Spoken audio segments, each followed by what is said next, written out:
You were born with everything you need inside of you to survive. Remember that. Alright. Welcome to SouFLoTV again, everybody. It's your host with the most. Today, this one is a bit laid back and a bit more reflective and educational as well as conversational.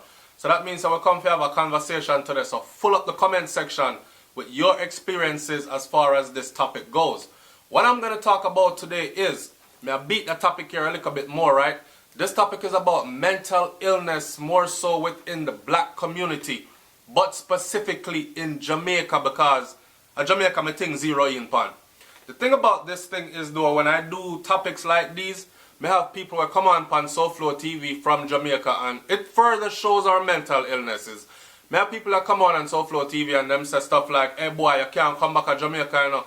Man, slam gunshot in your head, you know, boy. Stop make Jamaica look bad, you know. You have been warned. So, when I highlight stories like 2 men hacked to death in St. James, which, by the way, doing this video right now, I'm looking right here at Loop News. Big up to Loop and the whole team over there. They all do a fantastic job. Very reliable source of information. Looking at Loop, I see it. The headline just trending. It's only happened an hour and change ago. It came in. 1 hour and 46 minutes ago it came in. 2 men hacked to death in St. James. Right? So, me read the story, and the story says something about the man that, a group of people in the community then, standing around, you know me I say, you know how we do in a Jamaica, the Trinidad call it liming. We in a Jamaica just call it, what we say, we are breeze out for the ends. Right?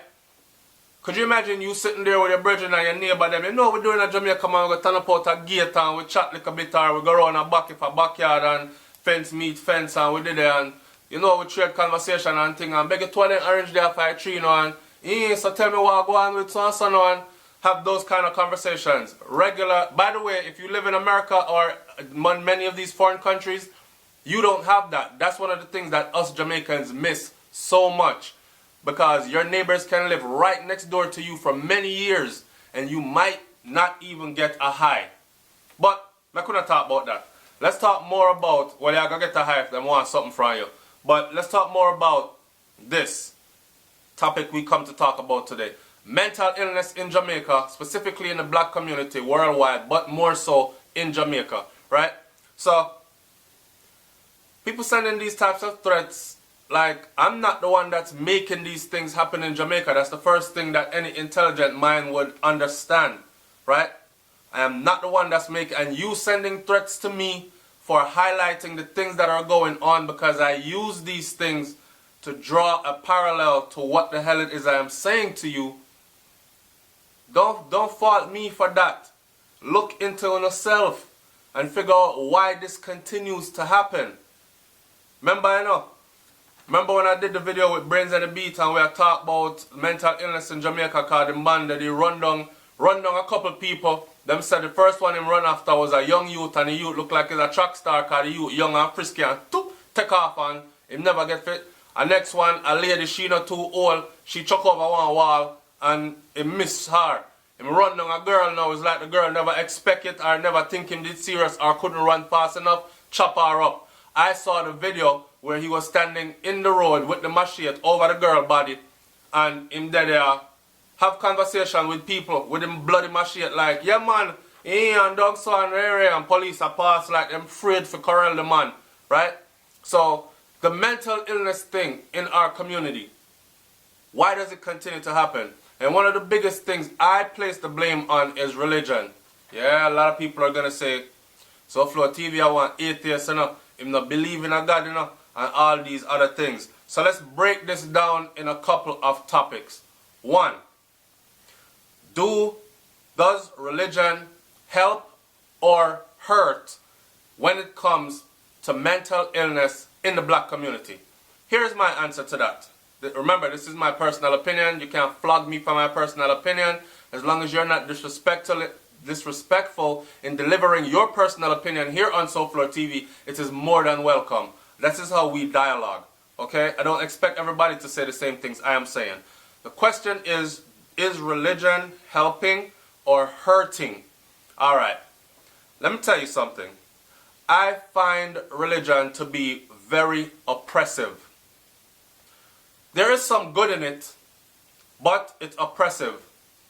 Here is the good in it, and here is why it's oppressive. The good that I find in religion is this. If a person is lost, completely lost in the world, religion can be a guide to guide you into some life of morality then. That means that if you're out there and you're not care, you know what I mean? I say, you're a woman and your drawers drop for every man.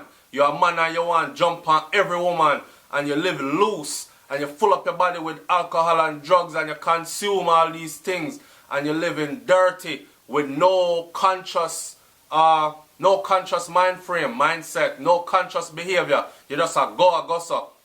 Then religion can be the thing to actually slow you down, make you get rid of all these damaging behaviors, and actually focus on God.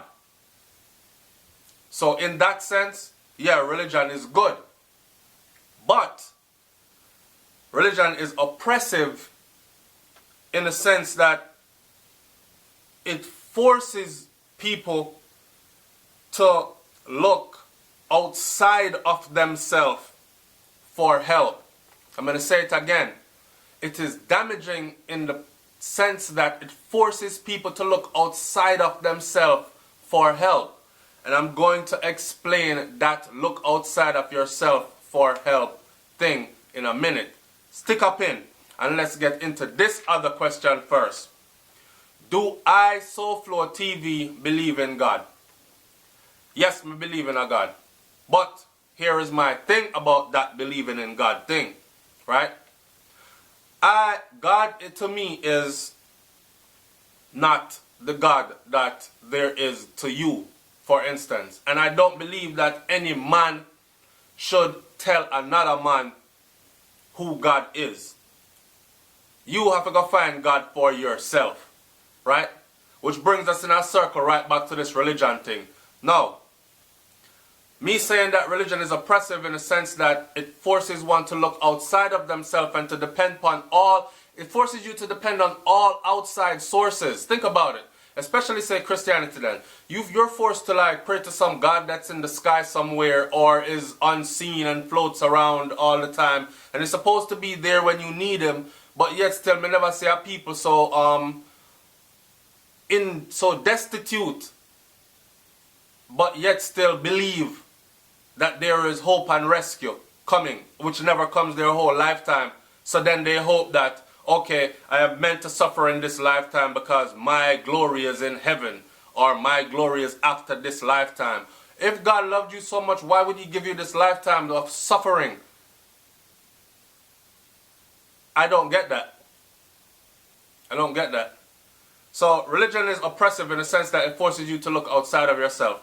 Here is my thing, and I'm going to tie this story in to religion, what it has to do with mental illness, how it's preventing us from getting to the source of the issue, right? Religion and mental illness for me is very personal. Let me tell you why. Alright, so I went away on a long ass deployment, right? This time I think I was in Iraq for 16 months on this deployment. And when I came home, my little brother was going through some things. See, talking to my SouFLoTV audience is therapeutic because I get to let some of this stuff out, right? So, when I came home, my little brother was going through some things. And me and him today talk, you know?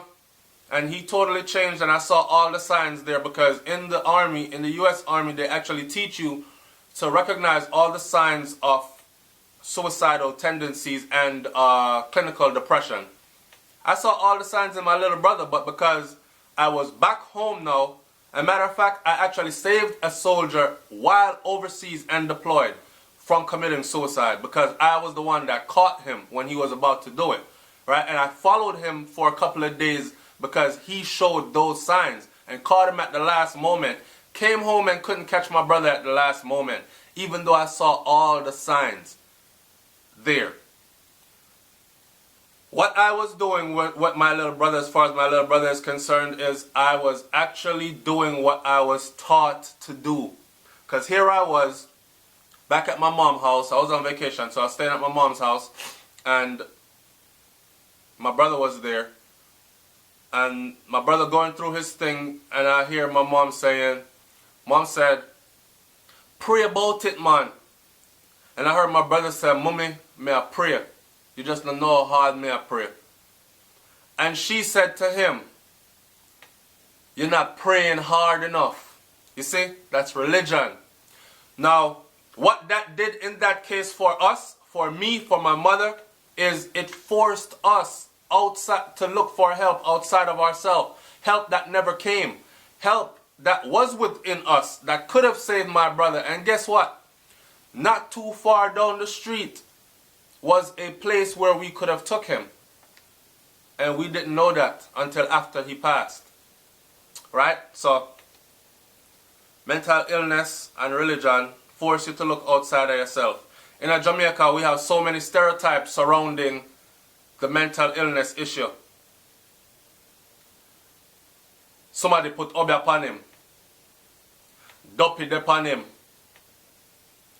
Can't go church, go exercise the demon them all time. He need a deliverance. Bring the whole community together and pray for him. Or lay hands upon him and pray over him. And pray the evil away. And pray and pray. And when things don't work, we pray harder. And this is the way that we've been taught in Jamaica. I'm not knocking anybody's religion. I'm trying to tell you that there is more to it than that. Okay? Pray and pray and pray. And when things don't work, pray harder and pray harder. This is Jamaican people's biggest downfall, especially black people. Because all we are taught to do is to pray. And when it don't work out, pray some more. And when it don't work out, pray even harder.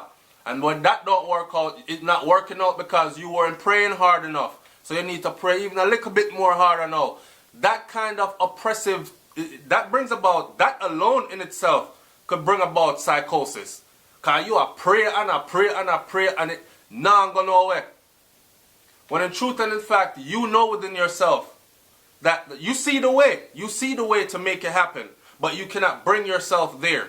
Because that obstacle is praying, praying, praying, and more praying, and pray some more, and pray a little harder. Instead of, okay, stop the praying, get up, assess the situation, and find logical reasons, not logical reasons, but logical answers to the questions that are posed. Logical explanations, logical plot and plan a way to a solution to the existing problem. So, in closing, I'm not going to let this video go out any longer, but in closing, I'm going to say this, right? Them said don't talk about the problem if you're not coming with the solution. I've done many videos on the channel so far now where I've talked about the state of mental illness in Jamaica. This is just one other angle that I'm attacking it from, and I'm letting you know that there are ways and means. I've stated them before, and go look up the other videos. I will find them eventually and link them in this video. Might not be right away. What I'm going to say in closing in this video is, I'm not saying that there is no God. I am saying that there is a God. But God is not in any religion, or in any synagogue, or in any church, or in any mosque. God is a spirit that dwells within humankind and all living things. Get that? It's SouFLoTV, man. Like, comment, share, and subscribe. And I hope Jamaica really start to look at mental illness and clinical depression on a different level. Because this is, when you see people are run down people randomly and chop up people, and them kind of thing, and then the community is forced to chop him up in order to stop him from chopping up more people. It don't really look good. It don't really look good. And there is a solution to the problem. It's SouFLoTV. Like, comment, share, subscribe. Leave your comment in the comment sections below. I'm up out of here, man.